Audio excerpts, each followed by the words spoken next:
এই যে বন্ধুরা ভিডিওটা লক্ষ্য করুন, মাদ্রাসার ছাত্ররা খাওয়ার সময় প্লেট দিয়ে দেখেন কেমন একটা চমৎকার খেলা বের করেছে, খেলছেও দেখছেন বন্ধুরা। দেখেন অন্য অন্য ছেলেদের খেলতে মন যায়, মাদ্রাসার ছাত্রছাত্রী মন মানসিকতা ভালো রাখার জন্য এমন খেলা তো দরকারি। আপনার ছেলে মেয়েকে মাদ্রাসায় দিবেন, আশা করি ভালো থাকবে। মাদ্রাসায় দিলে আসল শিক্ষা পাবে, কোরআন শিক্ষা পাবে। দেখেন ভিডিওটা সম্পূর্ণ দেখেন, আশা করি আপনাদের এই খেলাটা ভালো লাগবে। আশা করি মাদ্রাসার ছাত্র ছাত্রীদেরও অনেক ট্যালেন্ট হয়ে থাকে, এই ভিডিওটা থেকে দেখছনি তো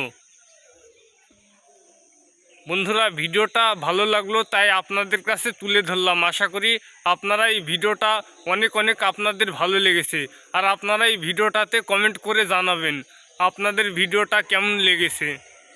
আশা করি ভালো লাগবে সবারই। ভালো থাকবেন, আল্লাহ হাফেজ।